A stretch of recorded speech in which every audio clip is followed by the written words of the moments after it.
안녕하세요. 프로텍 넥스트 제너레이션의 이진아 대표입니다. 많은 연구가들은 10대 아이들의 행동에 가장 많은 영향력을 주는 사람은 바로 부모라고 합니다. 마찬가지로 자녀들의 성 정체성과 성 가치관에 가장 큰 영향력을 주는 사람은 바로 부모입니다. 엄마는 남자아이를 만들고 아빠는 남자를 만든다라는 이야기가 있습니다. 아들의 성장에는 아버지가 꼭 필요하죠. 그만큼 아버지는 아들에게 큰 역할을 하는 것입니다. 많은 경우 아버지는 자신이 아들에게 얼마나 필요한 존재인지 모를 때가 많습니다. 아버지와 아들 둘 다 남자이기 때문에 두 남자가 친밀하게 대화하는 것이 어색해합니다. 왜 그럴까요? 남성의 특성 때문이죠. 남자는 소통할 때 한쪽 뇌만 사용하지만 여자는 양쪽 뇌를 다 사용합니다. 이 때문에 남자들은 여자들보다 정서와 감정을 언어로 표현하는 것에 훨씬 더 서툴고 감정보다는 논리와 사실을 중심으로 생각하게 되어 있습니다. 그렇기 때문에 어릴 때부터 아버지와 아들의 대화의 길을 열어놓는 것은 굉장히 중요합니다. 이 시간에는 아빠가 아들에게 하는 성교육 9가지에 대해서 알아보는 시간을 갖겠습니다. 첫째, 아들과 친구들과 대화의 주제가 바뀌는 것을 관찰하기. 운전할 때 아들과 친구들을 태우고 갈 때 가만히 대화를 듣는 겁니다. 사춘기 때 부모는 특히 더 듣는 연습을 해야 하죠. 친구들과의 대화를 가만히 들어보면 아이들의 대화의 주제가 바뀌는 것이 관찰될 때가 있습니다. 어느 날부터 여자아이들에게 관심을 보이면서 어떤 아이가 이쁘다, 누구와 누구가 데이트한다, 이런 얘기를 한다면 아들은 이제 여자에게 눈을 뜨고 있는 시간인 것입니다. 이때가 바로 아들에게 여자에 대해서 이야기해줄 타이밍이 된 것입니다. 둘째, 어릴 때부터 아들과 친밀감을 미리 쌓아놓기. 어릴 때부터 아들과 친밀감을 미리 쌓아놓아야 사춘기 전후로 성교육이 가능합니다. 많은 부모님들이 자녀들이 성에 관심을 가지고 눈을 뜨기 시작한 그때 딱 맞춰서 성에 관한 이야기를 할 거라고 합니다. 문제는 그때 이야기를 하려고 하면 너무나도 늦은 시간이라는 것입니다. 그리고 포르노가 우리 아이들 주위에 너무 가까이 와 있죠. 그런 의미에서 11살부터 13살 사이가 아빠와 아들이 가장 친밀해야 되는 시간입니다. 그러려면 사춘기 전에 아빠와 아이들은 아주 깊은 이야기까지 할 수 있을 정도로 친밀감을 미리 쌓아놓아야 하는 것이죠. 갑자기 11살 됐을 때 친밀감을 쌓으려면 그것은 거의 불가능합니다. 낚시나 캠핑, 이러한 남자 대 남자로 둘만의 시간을 어릴 때부터 가지시기를 바랍니다. 아들의 성교육은 아버지가 어릴 때부터 해줘야 사춘기 때 자연스럽게 아들이 질문을 가지고 다가옵니다. 아버지가 아들에게 성교육을 하기 힘든 이유는 남자의 특성 때문입니다. 많은 경우 남자들은 인간관계에 있어서 문제없이 넘어가는 것을 원하죠. 그래서 아버지들은 자녀들이 잘못하는 것을 봐도 그것을 고쳐주려고 하는 것보다 엄마에게 넘기거나 무난하게 넘어가는 것을 더 원합니다. 왜냐하면 남자이기 때문에 복잡한 문제로 되는 것을 싫어하기 때문이죠. 특히 성교육에 관련된 이야기를 예민한 사춘기 아들과 하다가 충돌이 생길까 염려되는 마음에 피하고 싶은 게 대부분의 아버지의 마음입니다. 그리고 일반적으로 말이 적어지는 사춘기 아들이 대화하고 싶어 하는지 안 하고 싶어 하는지 아버지는 감지를 잘 못하죠. 왜냐하면 남자의 특성상 다른 사람의 필요에 민감하지 못한 경우가 많기 때문입니다. 이때는 엄마의 눈치로 아빠에게 큐 사인을 주시는 게 도움됩니다. 어쩔 때는 엄마가 모든 것을 해주려고 하다 보니까 아버지가 낄 자리가 없을 때가 많습니다. 엄마는 아들에게 필요한 모든 것을 줄 수 없다는 것을 인정하시고 아버지와 아들이 더 가까워질 수 있도록 지혜를 발휘해야 합니다. 셋째, 남자로 자라가는 과정, 즉 신체와 정신의 변화에 대해 알려주기. 먼저 아버지는 아들에게 남성성을 인정해주는 것이 아주 중요합니다. 그래서 아버지는 아들과 놀 때 딸과는 전혀 다른 방법인 몸싸움을 하면서 놀 수 있죠. 엄마는 책 읽어주고 노래 불러주는 방식이라면 아빠는 어릴 때부터 팔씨름, 몸싸움, 목마 태우기 등으로 좀 과격하다 싶을 정도로 놀아주시면 아들은 사회성뿐 아니라 남자의 마음속에 있는 공격성을 어떻게 절제하는지 배우게 되는 것입니다. 그런 의미에서 아버지와 스포츠를 같이 하는 것은 아주 유익합니다. 신체적으로 정신적으로 변화되는 과정은 어른이 되어가는 과정임을 알려주십시오. 이렇게 이야기해 보면 어떨까요? 아들아, 이제 너는 여자랑은 달리 몸에 털이 많이 나기 시작할 거야. 턱에도 수염이 날 거야. 그러면 수염도 아빠처럼 매일 깎아야 되겠지. 그리고 정신적으로, 감정적으로 많은 변화들이 있을 거야. 너는 아빠가 가르쳐 주는 것보다 친구들이 너를 어떻게 보는지를 많이 신경이 쓰일 거야. 친구들 때문에 너는 힘들고 상처받을 수도 있지. 그래서 아빠의 사춘기 경험을 좀 나누면서 너의 다가오는 사춘기를 미리 준비하면 좋겠구나. 이렇게 이야기하시면서 남자의 생식기 또한 하나님께서 만드셨고 아기가 생기는 과정은 아주 오묘하고 신비하게 만드셨음을 가르쳐 주시면 좋습니다. 사춘기 아들의 신체 변화에 있어서 가장 큰 변화는 이제 정자를 만들어낼 수 있는 몸이 되었다는 것입니다. 정자를 만들어내는 과정은 굉장히 복잡한 과정이기 때문에 그 과정 동안에 똑같은 온도가 주어져야 정자가 만들어집니다. 그래서 정자를 만들어내는 고환은 몸 속에 있는 것이 아니라 몸 밖에 있어서 시원한 온도를 유지하게 되도록 하나님께서 만드신 것이죠. 만약 뱃속에 고환이 있었다면 너무 뜨거워서 정자가 만들어지지 않았을 것입니다. 사정을 할 때마다 평균 7,300만 정도의 정자가 나오는데 모두 다른 설계도들을 가지고 있다는 것은 아주 신비한 사실입니다.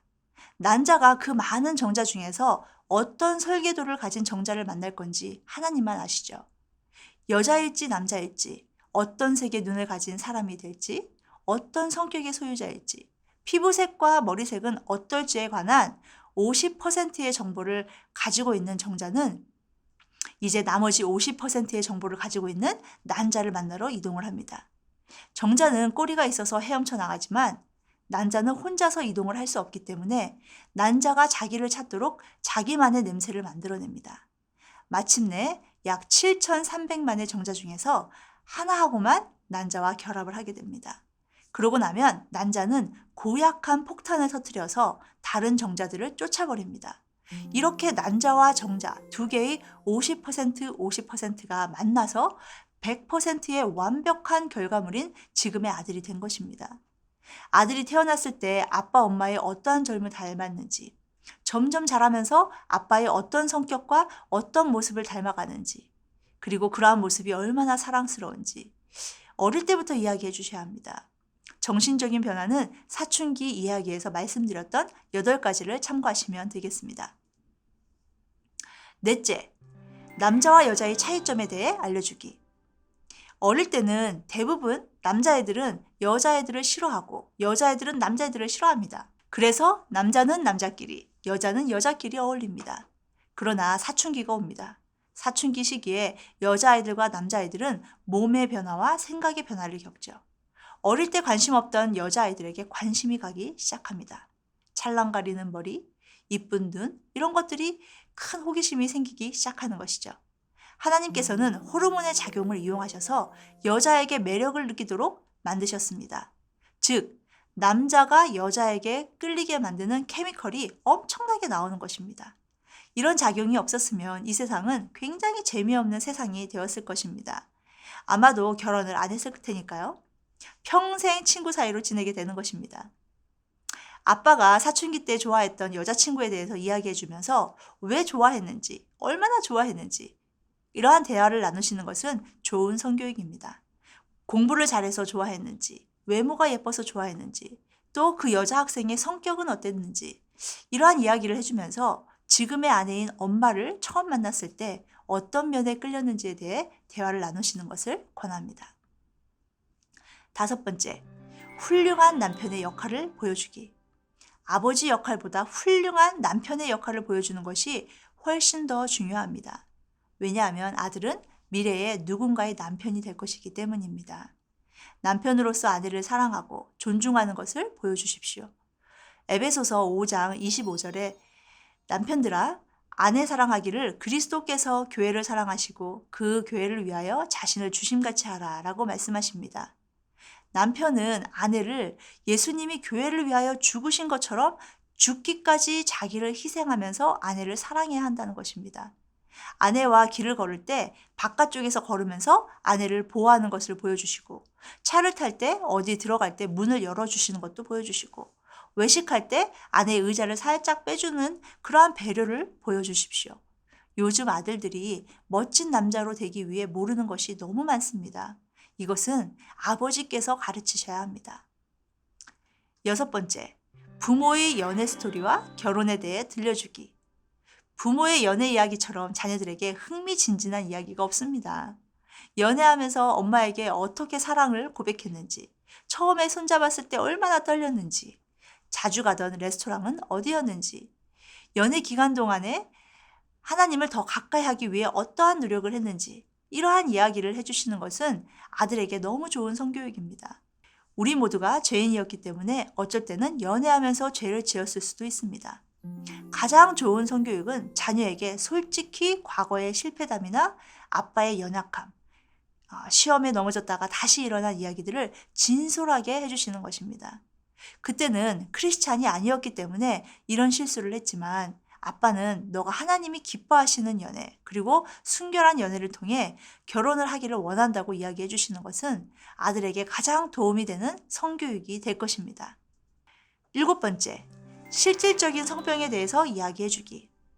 많은 경우 10대 아이들은 자신의 성경험을 트로피 몇 개 딴 것처럼 과장해서 떠벌리는 경향이 있습니다. 오히려 성경험을 하지 못한 남자아이들은 주눅이 들게 되는 것이죠. 사랑에는 책임이 따른다는 것을 알려주십시오. 성충동을 절제하지 못하고 성관계를 했을 때 어떠한 일이 있을 수 있는지 이야기를 해본다면, 그러한 유혹의 순간이 왔을 때 아들은 본인이 책임져야 할 결과를 생각하게 될 것입니다. 아버지에게서 올바른 성경적 성교육을 받지 못하게 되면 성 가치관이 올바로 형성되지 않기 때문에 성에 집착하는 사람이 될 수 있습니다. 그렇기 때문에 성병이 얼마나 무서운지 알려주셔야 합니다. 뉴스나 인터넷을 통해 성병의 심각성과 얼마나 많은 젊은이들이 성병으로 고통을 겪고 있는지 같이 찾아보는 것도 좋습니다. 그리고 성병에 걸리지 않게 하는 방법은 결혼 전의 순결과 결혼 후 한 사람과만의 순결한 부부 관계밖에 없습니다. 하나님께서 우리에게 주신 자유의지를 가지고 마음에서는 죄를 짓고 싶지만 육체의 정욕을 절제하는 것이 진짜 멋진 남자임을 우리 모든 아들들은 알아야 합니다. 8번째, 순결은 건강한 결혼 생활의 필수임을 알려주기. 순결은 단순히 좋은 것이나 옳은 것이 아니라 건강한 결혼 생활과 가정 생활의 필수임을 알려주어야 합니다. 아들에게 키스와 애무는 더 깊은 육체적 관계로 발전하게 되는 것임을 알려주시고, 성적으로 순결한 데이트를 위해서는 처음부터 속도를 자제해야 합니다. 순결을 지킨 결혼 생활이 얼마나 부부 관계에 큰 축복인지 알려주십시오. 마지막으로 9번째, 아들에게 아버지의 관심과 인정을 보여주기. 아들에게는 누구보다도 아버지의 관심과 인정이 필요합니다. 아버지의 인정과 관심을 받은 아들은 건강한 자존감을 가진 성인으로 자라날 수 있습니다. 어릴 때부터 아들은 아버지에게 칭찬받는 것을 원합니다. 그리고 자신을 얼마나 자랑스럽게 생각하는지 확인받고 싶어 합니다. 운동 경기를 했을 때 아버지가 아들에게 시선을 고정하고 응원할 때 아들은 세상의 모든 것을 가진 것처럼 성취감을 느끼게 되죠. 경기 후에 아버지가 과연 나에게 어떠한 칭찬을 할지 모든 관심이 있습니다. 반면 어릴 때부터 아버지의 관심과 인정을 받지 못한 아들들은 커서 세상적으로 성공을 했는데도 낮은 자존감으로 힘든 시간을 보내는 경우가 많습니다. 운동 경기에 관한 한 가지 팁을 알려드린다면, 경기에서 이긴 것만이 중요한 것이 아니라 fair play, 공정한 경기를 하는 것, 경기 규칙을 잘 지키는 것, 상대팀이 이겼을 때 진심으로 축하해 주는 것 등을 배우도록 하십시오. 아들에게 아버지의 관심과 인정을 충분히 줄 때 아들은 자신의 존재 자체가 아버지에게 소중한 아들임을 믿게 됩니다. 사춘기 아들들이 어렵죠. 아들이 어릴 때는 야단치고 호되게 나무라도 아들과 아버지의 관계는 문제가 없습니다. 훈계를 하고 벌을 받은 후에 아버지가 두 팔 벌려 사랑한다고 이야기하면 언제 그랬냐는 듯이 쪼르르 와서 아버지에게 안기는 아들이었습니다. 하지만 이제 아들이 사춘기가 되면 상황은 달라지죠. 전에는 괜찮았지만 이제는 아들도 본인이 어른이라고 생각하기 때문에 아빠가 아들을 야단치면 아주 어색한 관계가 될 수 있는 것이죠. 그래서 의외로 서로 말 안 하는 아빠와 아들 집안이 굉장히 많습니다. 사춘기 때는 아주 큰일이 아니면 야단치시지 마시고 칭찬해 주시고 격려해 주시는 것이 좋습니다. 이상 9가지 아버지가 아들에게 하는 성교육에 대해 알아봤는데요. 아버지를 통해 우리 아들들이 미숙한 남자아이에서 멋진 남편, 자상한 남편, 아내를 존중하는 남편, 결단력이 있는 남편, 헌신하는 남편으로 훈련되어지기를 소망합니다.